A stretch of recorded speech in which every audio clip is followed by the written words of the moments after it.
ಪರಮಾತ್ಮ ಗುರು ಆಗಬಹುದು, ಗುರು ಪರಮಾತ್ಮ ಆಗ್ಬೋದು. ತನ್ನಂತೆ ಆಗಬೇಕಾಗಿತ್ತಂದ್ರೆ ಗುರುವಿಗೆ ಶಿಷ್ಯನಿಂದ ಮಾತ್ರ ಸಾಧ್ಯ ಅಂತ ಹೇಳಿದ್ರು ಅವರು.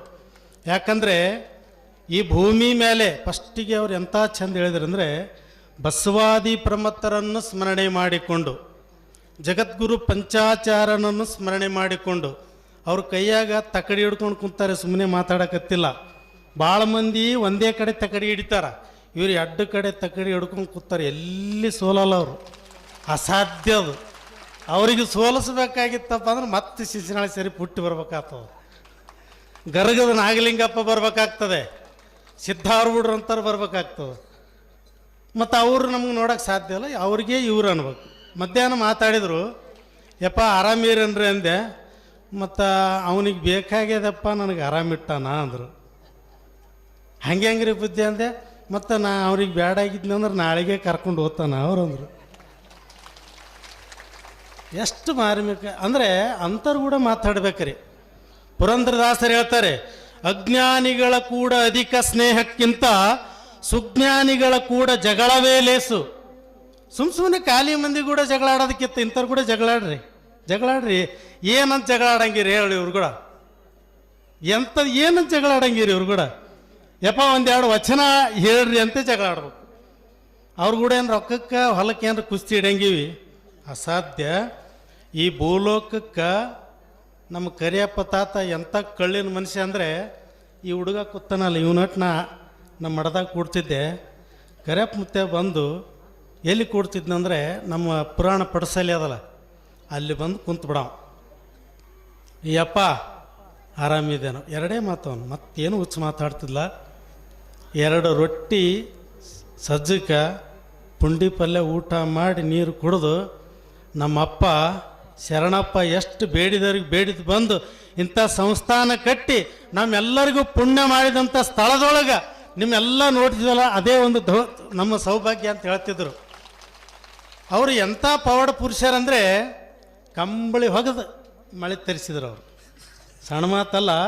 ಭೂಲೋಕಕ್ಕೆ ಪರಮಾತ್ಮ ಅವ್ರು ಹೇಳಿದರು, ಪರಮಾತ್ಮಗೆ ಎದುರಾಗ ಹಾಕೋರಿ ನಡೀತದ, ಗುರುವಿಗೆ ಎದುರು ಹಾಕೋಬೇಡ ಅಂದರು. ಗುರುವಿನಕ್ಕಿಂತ ಯಾರೂ ದೊಡ್ಡವರಿಲ್ಲ. ನ ಗುರೋರ್ ಅಧಿಕಂ ಗುರು ಬ್ರಹ್ಮ ಗುರು ವಿಷ್ಣು. ಭಾಳ ಚಂದ ಹೇಳಿದ್ರೆ ಅಪ್ಪಗಳು. ಇವತ್ತು ವಿಷಯ ಪೀಠಿಕೆ ಭಾಳ ಚಂದ ಇತ್ತು. ನನಗನ್ನಿಸ್ತದೆ ಇವತ್ತು ನಾ ಬಂದು ಅವ್ರ ಸಮಯ ತಿಂದುಬಿಟ್ನೆ ಅಂತ ನನಗನ್ಸ್ಲಕತ್ತವ. ಯಾಕಂದರೆ ಭಾಳ ಚಂದ ಎಣಿಲಕತ್ತಿದ್ರು. ಒಂದು ಹಾರ ಆಗ್ಬೇಕಾಗಿತ್ತಂದರೆ ಅದಕ್ಕೆ ಸಾವಿರಾರು ಹೂಗಳು ಬೇಕು, ಸಾವಿರಾರು ಮುತ್ತುಗಳು ಬೇಕು. ಒಂದೇ ಮುತ್ತಿನಿಂದ ಹಾರ ಆಗ್ಲಿಕ್ಕೆ ಸಾಧ್ಯ ಇಲ್ಲ. ಅಂಥ ಅದ್ಭುತವಾದಂಥ ಕಲ್ಪನೆ ಮಾಡಿ ನಿಮ್ಮೆಲ್ಲರಿಗೆ ನೀವೆಲ್ಲನೂ ಮರೆತು ಬಿಟ್ಟಿದ್ರಿ. ಬಹುಶಃ ನಿಮಗೆ ಎಷ್ಟು ಮಕ್ಕಳಾವ ಗೊತ್ತಿಲ್ಲ, ನಿಮ್ಮ ಮನೇನ ಯಜಮಾನ್ರು ಎಲ್ಲಾರು ಗೊತ್ತಿಲ್ಲ, ನಿಮ್ಮ ಮನೆ ಎಲ್ಲಾರು ಗೊತ್ತಿಲ್ಲ, ಎಲ್ಲ ಮರೆತು ಇಲ್ಲಿ ಕೂತಿದ್ದೀರಿ. ಅದೆಲ್ಲ ನೋಡೋದೇ ಒಂದು ಸೌಭಾಗ್ಯ. ಈ 12ನೇ ಶತಮಾನದೊಳಗೆ ಒಬ್ಬ ಶರಣರು ಬರ್ತಾರೆ. ಅಜ್ಜವರು ಫಸ್ಟಿಗೆ 12ನೇ ಶತಮಾನ ಅಂದ ಕೂಡಲೇ ನೆನಪಾಯ್ತು ನನಗೆ. ನೂಲಿಯ ಚಂದಯ್ಯ ಅಂತ ಬರ್ತಾನೆ. ಈ ಕಥೆ ಕೇಳ್ರಿ ಅವ, ಪರಮಾತ್ಮನ ಹಣೆ ಬರ ಏನಾಗ್ಯದ ಅನ್ನೋದಕ್ಕೆ ಈ ಕಥೆಯೊಳಗೆ ಗೊತ್ತಾಗ್ತದೆ. ನೂಲಿಯ ಚಂದಯ್ಯ ಶೂದ್ರ ಮನೆತನದೊಳಗೆ ಹುಟ್ಟಿದಂಥ ಪುಣ್ಯಾತ್ಮ. ಪುಂಡಿ ಕಟ್ಟಿಗೆ ಕಟ್ಟು ಮಾಡಿ ಹಳ್ಳದೊಳಗೆ 8 ದಿನಗಟ್ಟಲೆ ಅಲ್ಲಿ ಒಗೆದು ಅದನ್ನು ನಾರು ಮಾಡಿ ವಸ್ತು ಹಗ್ಗ ಮುಗುಡ ಮಣ್ಣಿ ಮಾಡಿಕೆ ಮಾರಂಥ ಮನುಷ್ಯ. ಅವ ಒಂದು ವಚನ ಬರೀತಾನೆ, ಉಜ್ಜರಿಗೆ ಗೊತ್ತಿರಬೇಕು. ಕಾಯಕದಲ್ಲಿ ನಿರತನಾದೊಡೆ. ನೀವು ಕೆಲಸ ಮಾಡ್ಲಕತ್ತೀರಂದರೆ ಯಾರು ಬಂದ್ರೂ ನೋಡಂಗಿಲ್ಲ ಅಂತಾರೆ. ಕಾರಣ ಕಾಯಕವೇ ಕೈಲಾಸ. ಅವ್ರು ಹೇಳ್ತಾರೆ, ಕಾಯಕದಲ್ಲಿ ನಿರತನಾದೊಡೆ ಗುರುದರ್ಶನವಾದರೂ ಮರಿಬೇಕು, ಲಿಂಗ ಪೂಜೆಯಾದರೂ ಮರಿಬೇಕು, ಜಂಗಮನೆ ಮುಂದು ಬಂದು ನಿಂತರೆ ಹಂಗು ಎರಿಯಬೇಕು. ಇದು ಕಾರಣ ಕಾಯಕವೇ ಕೈಲಾಸ ಚಂದೇಶ್ವರ ಲಿಂಗದಲ್ಲಿ ಅಂತ ಅವ್ರು ಬರೀತಾರೆ. ಇಷ್ಟ ಆಯ್ತಲ್ಲ. ಈ ವಚನ ಬರೆದ ಮೇಲೆ ಕೈಲಾಸದೊಳಗೆ ನಾರದರು ಏನು ಮಾಡ್ತಾರೆ, ಪರಮಾತ್ಮ ಇಂಥ ವಚನ 12ನೇ ಶತಮಾನದೊಳಗೆ ಬರೋದು ಅಲ್ಲಿ ಹುಚ್ಚುಚ್ಚು ಮಾಡ್ಲಕತ್ತ ನೂಲಿ ಚಂದಯ್ಯ. ಕಾಯಕದಲ್ಲಿ ನಿರತನಾದೊಡೆ ಯಾರು ಬಂದರೂ ಮರಿಬೇಕನ್ನಕತ್ತ ನಾವು. ಮತ್ತು ಇದನ್ನು ಕೇಳಿ ಸುಮ್ಮನೆ ಕೂಡ್ತೇ ನಡಿ ಭೂಲೋಕಕ್ಕೊಂಬಂತ ನಾವು ಯಾರಿಗೆ ಕರ್ಕೊಂಬರ್ತಾರಂದ್ರೆ, ಪರಮಾತ್ಮ ಮತ್ತು ನಾರದರು ವೇಷ ತೊಟ್ಟು ಇಲ್ಲಿ ಭೂಲೋಕಕ್ಕೆ ಬರ್ತಾರ. ಈ ನೂಲಿಯ ಚಂದಯ್ಯ ಏನು ಹಳ್ಳದೊಳಗೆ ಏನು ಪುಂಡಿ ಕಟ್ಟಿಗೆ ಹಾಕಿ ನೆನೆಸಿ ತೆಗಿಯುವಂಥ ಸಮಯದೊಳಗೆ ಆ ಪರಮಾತ್ಮ ಇದೇ ಸೂಕ್ತವಾದ ಸಮಯ.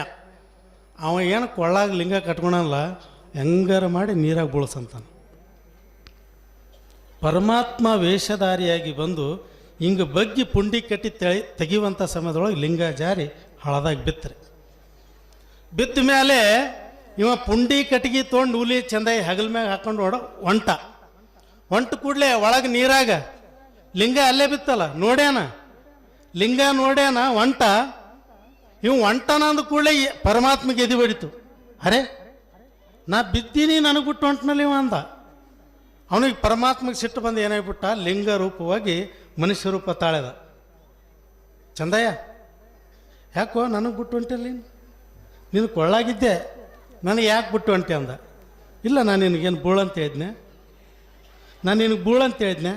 ಅಲ್ಲ ಬೂಳೋ ಬಿದ್ದಿದ್ದಿ, ರಾತ್ರಿ ಮಕ್ಕೊಂಡಾಗಾರ ಬೀಳ್ಬೇಕು, ಸಂಸಾರ ಮಾಡಾಕ ಬೀಳ್ಬೇಕು, ಕೆಟ್ಟ ಕೆಲಸ ಮಾಡಬೇಕು, ಕಾಯಕ ಮಾಡ್ಲಕತ್ತೀನಿ, ಎಂಥ ಪರಮಾತ್ಮ ನೀನು. ಅರೆ ಅಸಾಧ್ಯ ಅಂದ.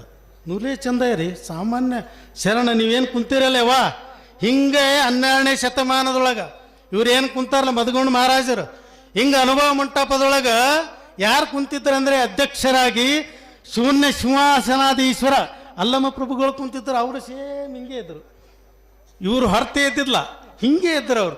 ನೀವು ಹೆಂಗೆ ಕುಂತಿರ್ಲಿ ಹಿಂಗೆ ಸಾವಿರಾರು ಜನ ಕುಂತಿದ್ರು. ಕುಂತಂಥ ಸಮಯದೊಳಗೆ ನಿವ್ಲಿ ಚಂದಾಗಿ ಅಂತಾನೆ ಪರಮಾತ್ಮ, ನೋಡೋ ಬೆಳ ಬಿದ್ದೀನಿ, ಸುಮ್ಮ ಕರ್ಕೊಂಡವ್ರು ಹೋಗಂತಾನೆ ಪರಮಾತ್ಮ. ನೂರೇ ಚಂದ ಅಂತಾನೆ, ತಪ್ಪು ನಂದಲ್ಲ, ಕಾಯಕ ಮಾಡೋತಿಗೆ ಬಿದ್ದಿದ್ದೆ, ನಾನೇನು ಕರ್ಕೊಲ್ಲ ಅಂದ. ಕೈ ಮುಗಿತು ನೋ ಮಾರಾಯ, ನಾ ಏನು ತಪ್ಪು ಮಾಡಿಲ್ಲ, ಕರ್ಕೋ. ಹಿಂಗೆ ಇದು ನ್ಯಾಯ ಬಗೆಹರಲ್ಲ, ಅನುಭವ ಮಂಟಪಕ್ಕೆ ನಡ್ರಿ ಅಂತಾರೆ. ಯಾರು? ನೂಲಿಯ ಚಂದಯ್ಯ ಸಾಮಾನ್ಯ ಶರಣ. ಅಲ್ಲಿ ಲಿಂಗೋದ್ಭವ ಆಗಿರುವಂಥವ್ರು ಪರಮಾತ್ಮರು. ಅವನಿಗೆ ಕರ್ಕೊಂಡು ಎಲ್ಲಿಗೆ ಬರ್ತಾನೆ ಅಂದರೆ, ಹಿಂಗೇನು ಕುಂತಿದ್ದೀವಲ್ಲ ಅನುಭವ ಮಂಟಪಕ್ಕೆ ಬರ್ತಾನೆ ನ್ಯಾಯ. ಬಂದ ಕೂಡಲೇ ಅಲ್ಲಿ ಶೂನ್ಯ ಸಿಂಹಾಸನಾಧೀಶ್ವರ ಅಲ್ಲಮ ಪ್ರಭುಗಳು, ಇವ್ರು ಏನು ಪೂಜ್ಯರು, ಏನು ಇಲ್ಲಿವರೆಗೆ ನಿಮಗೆ ಜ್ಞಾನದಾಸ ಮಾಡ್ತಾರೆ, ಹಿಂಗೆ ನಡೀತಿತ್ತು, ಹಿಂಗೆ ಕೂತಿದ್ರು. ವೇದಿಕೆಗೆ ಬರ್ಬೇಕಂದ್ರೆ ಜಾಗ ಇರಲಿಲ್ಲ. ನೂಲೇ ಚಂದ ಯಾವ ಮೂಲೆಗ, ಪರಮಾತ್ಮ ಆ ಮೂಲೆಗ. ಇದು ಎಂಥ ವಿಚಿತ್ರ ರೀ, ಸಣ್ಣ ಮಾತೇನು. ಇದು ಯಾಕೆ ಹೇಳಕತ್ತೀನಂದರೆ, ನಮ್ಮ ಅಖಂಡಪ್ಪ ಮುತ್ತೆಯವರು, ಕರೆಯಪ್ಪ ತಾತನವರು, ಮಹಾತ್ಮ ಬಲವಂತ ಶರಣರು, ಸೂಗೂರೇಶ್ವರರು, ಶರಣಬಸಪ್ಪನವರು, ಸಿದ್ಧಾರೂಢರು ಈ ನಗನೂರಿಗೆ ಹೆಂಗೆ ಪರಮಾತ್ಮಗೆ ಹಿಡ್ಕೊಂಬಂದ ಅನ್ನೋದಕ್ಕೆ ಸಾಕ್ಷಿ ಹೇಳ್ತಾನೆ ನಿಮಗೆ. ಭಾಳ ವಿಚಿತ್ರ ಅದೇ. ಪರಮಾತ್ಮ ಬಂದು ಹೆಂಗೆ ನಿಂತಾನಂದ್ರೆ, ಕೈ ಕಟ್ಕೊಂಡು ಮೂಲೆಯಾಗ ಅಪರಾಧಿ ಸ್ಥಾನದೊಳಗೆ ನಿಂತಾನ. ನೂಲಿ ಚಂದಾಯಿ ಆ ಮೂಲೆಯಾಗ ನಿಂತಾನ. ನೂಲಿ ಚಂದಾಯಿ ಕರಿತಾನೆ ಪರಮಾತ್ಮ ತಾಳ. ಹಿಂಗೆ ಅಡ್ಡದಿಡ್ಡಿ ಮಾತಾಡಂಗಿಲ್ಲ. ಅನುಭವ ಮಂಟಪ ಮುಕ್ತಾಯ ಆಗಬೇಕು, ಮುಕ್ತಾಯ ಆಯ್ತು. ಆದ ಕೂಡಲೇ ನ್ಯಾಯ ಕರ್ಕೊಂಬಂದು ಕೂಡಲೇ ಹಿಂಗೆ ನಾ ಕಾಯಕ ಮಾಡ್ಲಕತ್ತಿದ್ದೀನಿ ರೀ. ಮಾಡಂಥ ಸಮಯದೊಳಗೆ ಲಿಂಗಯ್ಯ ಜಾರಿ ಕೆರೆಗೆ ಬಿದ್ದಾನ. ಬಿದ್ದ ಮೇಲೆ ನಾ ಬಿಟ್ಟು ಹೊಂಟಿದ್ದೆ, ನಾನು ಕರ್ಕೊ ಅಂತೇಕಿ ಹೇಳಕತ್ತಾನ. ನಾ ಕರ್ಕೊಲ್ಲೇ ಬೇಡ ಅಂತ ನ್ಯಾಯ ಬಿದ್ದದ, ಮತ್ತು ನೀವೇ ನ್ಯಾಯ ಮಾಡ್ರಿ ಅಂತೇಳಿ ಇಂಥವ್ರು ಹೊಡಿದೊಳಗೆ ಹಾಕ್ಬಿಟ್ರಿ ನ್ಯಾಯ. ಹೌದನ್ರಿ, ಏನು ಬಿದ್ದೀರಿ? ಯಾಕೆ ಬಿದ್ದೀರಿ ನೀವು? ಅಲ್ಲ ಬೀಳೋರು ಬಿದ್ದೀರಿ, ಬೇರೆ ಟೈಮ್ನೊಳಗೆ ಬಿದ್ದು ಬೀಳಕ್ಕೆ. ಕಾಯಕ ಮಾಡಾಗ ಯಾಕೆ ಬಿದ್ದೀರಿ ನೀವು? ದೊಡ್ಡ ತಪ್ಪು ಮಾಡ್ಯಾರ ಪರಮಾತ್ಮಗೆ. ಇಂಥವ್ರು ಹೇಳಕತ್ತ ಭಾಳ ದೊಡ್ಡ ತಪ್ಪು ಮಾಡೀರಿ ನೀವು. ಮತ್ತು ಮುಂದೆ ಹೆಂಗೆ ಹೇಳ್ರಿ, ನನಗೆ ಹೇಳ್ರಿ ಅನ್ನೋಕ್ಕೆ ಏನಿಲ್ಲ. ನೂಲಿಯ ಚಂದಯ್ಯ ಏನು ಪುಂಡಿ ಕಟ್ಟಿಗೆ ಕಡಿತಾನಲ್ಲ, ಆ ಪುಂಡಿ ಹೊರ ಅಂದರು. ಹಳ್ಳಕ್ಕೆ ಒಯ್ದಕ್ಕೆ ವಾರಗಟ್ಲೆ ನೆನಸು, ಅದು ಹಗ್ಗ ಒಸಿ ಮುಗಡ ಮಾಡು, ನಾರು ತೆಗಿ, ವಸ್ತು ಕಲ್ಯಾಣದ ಮನಿಗೆ ಹೋಗಿ ಅವ ಹಗ್ಗ ಮಾರ್ಕೊಂಡ್ಬಂದು ದುಡ್ಡು ತಂದು ನೂಲಿ ಚಂದಾಯಿ ಕೊಡ ಅಂತ ಹೇಳಕ್ಕೆ ಪನಿಷ್ಮೆಂಟ್ ಕೊಟ್ಟರು. ಜಡ್ಜ್ಮೆಂಟ್ ಆಯ್ತು ರೀ. ಯಾರಿಗಿದು? ಪರಮಾತ್ಮಗ್ರಿ. ನೂಲಿ ಚಂದಾಯಿ ಸಾಮಾನ್ಯ ಶರಣರು. ಎಂಥ ವಿಚಿತ್ರ. ನಾನು ನಿಮ್ಗೆ ಹೇಳ್ತೀನಿ, ಕರಿಯಪ್ಪ ಮುತ್ಯ ಇವರೆಲ್ಲ ಸಾಮಾನ್ಯ ಮಂತ್ರ ಅಂತ ತಿಳ್ಕೊಂಡಿರಿ ನೀವು. ನಮ್ಮೂರಿಗೆ 1,00,000 ಸಾರಿ ಪರಮಾತ್ಮ ಬಂದೋಗಿ ನೆನ್ಪಿಟ್ಕೋರಿ ನೀವೆಲ್ಲ. ನೀವು ಹಿಂಗೆ ಕುಂದ್ರಬೇಕಾದ್ರೆ ಸಣ್ಣ ಮಾತತ್ ಮಾಡಿರೇನು? ನಿಮಗೆ ನಾವು ಹೇಳ್ತೀವಿ ಮುಂದಿನ ವರ್ಷ ಯಾರನ್ನ ಒಬ್ಬ MLA ಬಂದು, ನಾವು ನಿಮಗೆ ಒಂದು ದಿನಕ್ಕೆ 10,000 ರೂಪಾಯಿ ಕೊಡ್ತೀನಿ, ದಿನ ಬಂದು ಇಲ್ಲಿ ಕೂಡ್ತೀರಿ. ಭಾಳ ಕಷ್ಟ ಅದೇವ. ಯಾಕ? ಅಲ್ಲೆಲ್ಲ ನೋಡ್ರಿ ಎಂತಿತ್ತವ, ಬೆಂಕಿ ಅಂತ ಗದಿಗೆ ಅವರೆಲ್ಲ ಪವಾಡ ಮಾಡಿ ಪರಮಾತ್ಮನಿ ಧರೆಗೆ ತಳಿಸಿದಂಥ ಇಂಥ ಕರಿಯಪ್ಪ ತಾತ ಇರ್ಬೋದು, ಬಲವಂತ ಶರಣರು ಇರ್ಬೋದು, ಸೂಗುರಪ್ಪನವ್ರು ಇರ್ಬೋದು, ಈಗಿರುವಂಥ ವರ್ತಮಾನದ ಎಲ್ಲ ಪರಮ ಪೂಜ್ಯರು ಇಲ್ಲೆಲ್ಲರೂ ಬಂದಾರೆ ನೋಡ್ರಿ. ನಮ್ಮ ಕಕ್ಷಗಿರಿ ಪೂಜ್ಯರು, ಯಾಳಗಿ ಪೂಜ್ಯರು ಎಲ್ಲರೂ ಬಂದಾರ. ಇವರನ್ನು ನೋಡೋದೇ ಒಂದು ಸೌಭಾಗ್ಯವ, ಸಣ್ಣ ಮಾತಲ್ಲ. ಇವ್ರ ಕಾಲದೊಳಗೆ ನಾವಿವೆಲ್ಲ ಭಾಳ ಹೆಮ್ಮೆ ಪಡಬೇಕು. ಪುಟ್ಟರಾಜ ಅಜ್ಜವರು 87 ವರ್ಷ ಬದುಕಿದ್ರು. ಅವ್ರಿಗೆ ಹೊಟ್ಟಿ ಮುಡ್ತಿದ್ದೆ ನಾನು. ಅಖಂಡ ದಿಗಂಬರಾಗಿ ನಿಂತಾಗ ಅಜ್ಜರು ಹೊಟ್ಟಿ ಮುಟ್ಟಿದ್ರೆ ಸಾಕ್ಷಾತ್ ಲಿಂಗಯ್ಯನ ಪಾದ ಮುಟ್ಟಿದಂಗೆ ಆಗ್ತಿತ್ತು. ಅಂಥವ್ರಿಗೆ ಸೇವೆ ಮಾಡ್ಲಿಕ್ಕೆ ನಗನೂರು ನನಗೆ ಭಾಗ್ಯ ಕೊಟ್ಟಿರಿ. ಸಣ್ಣ ಮಾತಲ್ಲವ, ಭಾಳ ದೊಡ್ಡ ಇತಿಹಾಸ ನಮ್ಮ ನಗನೂರಿಗೆ ಅದ. ಸಾಲೋಕ್ಯ ಮನೆತನದ ಹುಟ್ಟಿರುವಂಥ ಶರಣಬಸಪ್ಪನವರು ಈ ಊರಿಗೆ ಬಂದಿರಲಿಕ್ಕಿಲ್ಲ.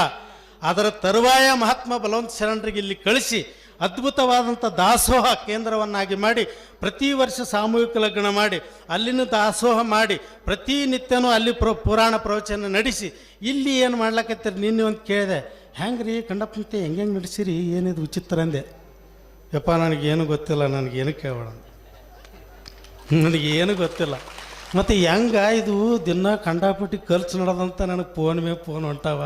ಒಂದಿವ್ಸ ರೊಕ್ಕಾರ ಹಿಡ್ಕೊಂಬರ್ಲಿಲ್ಲ ಅಂತ ನಾ ಅಂದೆ. ಅಪ್ಪ ಬೇಡ, ಎಲ್ಲ ನಗನೂರು ದೈವ ಕೈ ಬಿಡ್ತದ ನನಗೆ. ನಮ್ಮ ನಗನೂರು ದೈವ ಹಂಗಾರ. ಹಾಂ, ಈ ಮಾತು ಬೇಕಾಗಿತ್ತು ನಮಗೆ. ನಮ್ಮ ನಗನೂರವರು ನಿಂತ್ರಂದರೆ ಬೆಕ್ಕಾದ ಚಿತ್ತ ಟಪ್ಪಾಲಿ, ಟಪ್ ಚಿತ್ತಾಲಿ, ಬೆಕ್ಕಾದಲಕ್ಕೆ ಆ ಗುರುಗಳು ಉಡ್ಯದೊಳಗೆ ಸಾಯ್ತಾರೆ ಇವರು. ಅಂಥ ಭಕ್ತರು ಪಡ್ಕೊಂಡಿವಿ, ಅಂಥ ಭಕ್ತರು ನೀವೆಲ್ಲ ಅದೀರಿ. ನನಗೆ ಭಾಳ ಖುಷಿ ಐತಿ ಯಾರ್ಯಾರು ಸೇವೆ ಮಾಡ್ಯಾರಿ ಅಂತಕ್ಕೆ ಅಂದೆ. ನಿನ್ನೆ ರಾತ್ರಿ ಕರೆಯಪ್ಪ ಮತ್ತೆ ಒಂದು ಲಿಸ್ಟ್ ಕಳಿಸ್ಯಾನ್ರಿ, ಮತ್ತು ತಪ್ಪು ತಿಳ್ಕೊಬೇಡ್ರಿ. ಭಾಳ ಚಂದ ಹೇಳ ನನ್ನ ರಾತ್ರಿ. ಹಿಂಗೆ ನನ್ನ ಮಗ ನನ್ನ ಮಕ್ಕಳು ಎಲ್ಲರೂ ಕೂಡಿ ಕಾರ್ಯಕ್ರಮ ಮಾಡ್ಲಕತ್ತಾರ, ಯಾರ್ಯಾರೋ ದುಡ್ದಾರ. ನೀವು ಇಷ್ಟೆಲ್ಲ ಮಾಡ್ಲಕತ್ತೀರಿ ಅಂದ್ರೆ ನನಗೆ ಭಾಳ ಖುಷಿಯಾಗ್ಯದವ. ಮೊದಲು ಇನ್ನೊಂದು ಸಾರಿ ನಿಮಗೆ ನೀವೇ ಚಪ್ಪಾಳೆ ಹೊಡ್ಕೊಳ್ರಿ. ಮೊದಲು ಹೆಣ್ಮಕ್ಳಿಗೆ ಒಂದು ಜೋರಾದ ಚಪ್ಪಾಳೆ ತಟ್ರಿ. ಆಮೇಲೆ ನಮ್ಮ ಅಣ್ಣನ ಬಳಗಕ್ಕೆ ಒಂದು ಸಾರಿ ಜೋರಾದ ಚಪ್ಪಾಳೆ ತಟ್ರಿ. ಈ ಒಂದು ನಡೆದಿರುವಂಥ ಕಾರ್ಯಕ್ರಮಕ್ಕೆ ಅವಿರತವಾಗಿ ತಮ್ಮನ್ನೇ ತಾವು ತಮ್ಮ ತನುಮನದ ಸೇವೆ ಮಾಡಿರುವಂಥ ಶ್ರೀ ವೇದಮೂರ್ತಿ ವೀರಯ್ಯ ಸ್ವಾಮಿ ಸ್ಥಾವರಮಠರವರೇ, ನಮ್ಮ ಊರಿನ ಹಿರಿಯರಾಗಿರುವಂಥ ಗುರಪ್ಪಗೌಡ ಪೊಲೀಸ್ ಪಾಟೀಲ್ರವರೇ, ಅದೇ ರೀತಿಯಾಗಿ ಬಾಬುಗೌಡ ಗೂಗಲ್ರವರೇ, ನಾಯ್ಕಪ್ಪಗೌಡ ಪೊಲೀಸ್ ಪಾಟೀಲ್ರವರೇ, ಮಲ್ಲಣ್ಣ ಕಕ್ಕಸಿಗೇರಿಯವರೇ, ನಮ್ಮ ಬಸನಗೌಡ ಅಂಬ್ಲಿಯಾಳ, ಆ ಪುಣ್ಯಾತ್ಮನ ಬಗ್ಗೆ ನಾ ಎಂದು ಹೇಳಲ್ಲವ್ಯವ. ಒಂದು ಮಾತು ಹೇಳ್ತೀನಿ ನಿಮಗೆ, ಶಾಣಪ್ಪ ಮುತ್ತೆ ಅರ್ಧ ಜೀವ ಉಳಿದಂದ್ರೆ ಅವನಿಂದೆ. ಅದನ್ನು ಹೇಳ್ತೀನಿ ನೀನು. ಅವನ ಜೀವ ಅರ್ಧ ಉಳಿಸಿದ ಅವನೇ. ಅವೆಲ್ಲ ಮಾತಾಡಿದ್ರೆ ಕಣ್ಣ ನೀರು ಬರ್ತಾವೆಲ್ಲ ಬೇಡ ಮಾತಾಡೋದು. ಅವ ತಂದೆ ಮಗನಿಗೆ ಸಂಬಂಧ ಅದವನಿಗೆ. ಅವ ಏಟು ಕೊಡ್ತಾನೋ ಏನೋ, ಲಾಸ್ಟಿಗೆ ಒಂದು ವಿಭೂತಿ ಕೊಡ್ರಿ ಅಪ್ಪ, ಒಂದು ಕಾಯಿ ಒಳಗೆ ಕೊಡ್ರಿ ಅಂತ ಅಷ್ಟೇ ತೊಗೊಂಡೋಗ ಮನುಷ್ಯ. ಅಂಥವ್ರು ಅದಾರ ಅಂತೇಳಿ ಇಂತಿತ್ತ ನಮ್ಮ 1 ವರ್ಷ 4 ಎಕರೆ ಹೊಡೆದಿದ್ದ ಟೆಂಟ್ ಪುಣ್ಯಾತ್ಮ. 206 ಲಗ್ನ ಮಾಡಿದಂಥ ಸಮಯದೊಳಗೆ 4 ಎಕರೆ ಟೆಂಟ್ ಹೊಡೆದು ಬರೀ 4 ರೂಪಾಯಿ ಇಸ್ಕೊಂಡೋಗ್ಯಾನ. ಯಾರು ಸುಮ್ಮನೆ ಅಲ್ರಿ, ಸಣ್ಣ ಮಾತೇನಿದು. ಇಂತಿತ್ತ ಭಕ್ತರು ಅದಾರ ಅಂತೇಳಿ ಹಿಂಗೆಲ್ಲ ನಡೆದದ. ನಾವೆಲ್ಲ ಸಣ್ಣ ಮಾತಲ್ಲ. ಬಸನಗೌಡ ಅಮಲಿಯಾಳ ಅವ್ರ ಅವಿರತ ಸೇವೆ ಮತ್ತು ನಿರಂತರವಾಗಿ ಇಲ್ಲಿ ಸಭಾ ನಿರೂಪಣೆ ಮಾಡ್ತಿರುವಂಥ ಸಣ್ಣವನಿದ್ದರೂ ಕೂಡ ನಮ್ಮ ಸಿದ್ದು ಗೂಗಲ್ ಅವರು ಭಾಳ ಜ್ಞಾನಿಗಳು. ಬಸನಗೌಡ ಮಾಲಿ ಪಾಟೀಲ್, ಶರಣಗೌಡ ಮಾಲಿ ಪಾಟೀಲ್ ಇವರು ಯಾವುದೇ ಕಾರ್ಯಕ್ರಮಕ್ಕೆ ಪ್ರತಿಯೊಂದು ಕಾರ್ಯಕ್ರಮದೊಳಗೆ ತಮ್ಮನ್ನು ತಾವು ತೊಡಸ್ಕೋತಾರ. ನಮ್ಮ ಮುದುಕಣ್ಣೆ ಯಡಿಯಪ್ಪವ್ರು ಇರ್ಬೋದು, ನಿಂಗನಗೌಡ ಒಣಕ್ಯಾಳವ್ರು ಇರ್ಬೋದು, ರುದ್ರಗೌಡ ಒಣಕ್ಯಾಳವ್ರು ಇರ್ಬೋದು, ಶರಣಗೌಡ ಮಾಲಿ ಪಾಟೀಲ್ ಇರ್ಬೋದು, ನಮ್ಮ ಮುದುಕಣ್ಣ ಗರ್ನರ್ ಇರ್ಬೋದು, ದೇವಣ್ಣ ದೊಡ್ಡಮನಿ ಇರ್ಬೋದು, ಸೂಗಣ್ಣ ಗೋಡೆಕಾರ ಇವ್ರು ನೋಡ್ರಿ. ಸೂಗಣ್ಣ ಗೋಡೆಕಾರ ಮತ್ತು ಮಲ್ಲಣ್ಣ ಕಾಕಸಿಗೇರಿ ಇವ್ರು 4ಕ್ಕೆ ಬರ್ತಾರಂತ್ರಿ. ನೀವು 7ಕ್ಕೆ ಬರ್ತೀರಿ, ಅವ್ರು 4ಕ್ಕೆ ಬಂದು ಬೋಗಣಿ ತೊಳೆದು ಅದಕ್ಕೆ ಪೂಜೆ ಮಾಡಿ ಸಾಂಬಜೈ ನಮ ಪಾರ್ವತಿ ಶಿವ ಹರ ಹರ ಅದು ಮಾಡಿ ಹೊಡೆದ ಮೇಲೆ ಒಂದು ದಿನನೂ ಒಂದು ತುತ್ತು ಕಡಿಮೆ ಬಿದ್ದಿಲ್ಲ ಯಾರಿಗೆ. ಸಣ್ಣ ಮಾತಲ್ಲಿದು. ಅದರೊಳಗೆ ಶಕ್ತಿ ಅದೆ. ಅದರೊಳಗೆ ನಮ್ಮ ಬಸಣ್ಣ ಕಡಿಮೆನಿ, ಹನುಮಂತರಾಯ ದಿಡ್ಡಿ, ಭೀಮಣ್ಣ ರಂಗ, ಶರಣಪ್ಪ ರಂಗ, ನಮ್ಮ ಕಲ್ಲಪ್ಪ ಮಾಸ್ತರ್ ಅವರು, ನಮ್ಮ ಶ್ರೀಮಠದ ಶಿಷ್ಯರು, ನಮ್ಮ ಶಿವಶಂಕರಪ್ಪ ತಿಪ್ಶೆಟ್ಟಿ ಅವರು, ನಮ್ಮ ಗೊಲ್ಲಳಪ್ಪ ತಿಪ್ಶೆಟ್ಟಿ ಅವರು ಇರ್ಬೋದು, ನಾಗಪ್ಪ ಮಾನಪ್ಪಗಳು ಇರ್ಬೋದು, ಬಸಣ್ಣ ಗರ್ನರ್, ಶಿವಣ್ಣ ಕಡ್ಲಪ್ಪಗಳು, ಗುರ್ಲಿಂಗ ತಳವಾರ, ಹನುಮಂತರಾಯ ಸಾವು ಬೂದೂರು, ಶರಣಕುಮಾರ್ ಆಲ್ದಾಳ. ಇಷ್ಟು ಮಂದಿ ಕರೆಪ್ಪ ಮತ್ತೆ ನನಗೆ ಲಿಸ್ಟ್ ಕೊಟ್ಟಾನ. ನಿಮ್ಮದು ಒಂದಿಟ್ಟು ಲಿಸ್ಟ್ ಕೊಟ್ಟರೆ ಹೇಳಿಬಿಡ್ರಿ ಅವ್ವ. ಅದಾದ ಮೇಲೆ ವಿಶೇಷವಾಗಿ ನಾವು ದಿನನಿತ್ಯ ಪೂಜ್ಯರು ಏನು ಪ್ರವಚನ ಮಾಡ್ಲಕತ್ತಾರಲ್ಲ, ಅದು ಕರ್ನಾಟಕದಾದ್ಯಂತ ಹೊಂಟದ ಸುದ್ದಿ. ಆ ಸುದ್ದಿ ಮಾಡಬೇಕಾದ್ರೆ ಮೂಲ ಕಾರಣ ನಮ್ಮೂರಾಗ 2 ಕ್ಯಾಂಡಿಡೇಟ್. ಒಬ್ಬವ ರವಿರಾಜ್ ಕಂದಳ್ಳಿ, ಇನ್ನೊಬ್ಬರು ದೇವರಾಜ್ ಹೂಗಾರ್. ಜೋರಾದ ಚಪ್ಪಾಳೆ ತಟ್ರಿ. ನೀವು ಇಲ್ಲಿ ಕುಂತೀರಲ್ಲ, ನೀವು ಬರೇ ನಮಗೆ ನೋಡ್ಲಕತ್ತೀರಿ, ಇಡೀ ಕರ್ನಾಟಕ ನಿಮಗೆ ನೋಡ್ಲಕತ್ತದ ಅಲ್ಲಿ. ಕಾರಣ ಅವರಿಬ್ಬರು ಅಂಥ ಸೇವೆ ಮಾಡ್ಲಕತ್ತಾರ.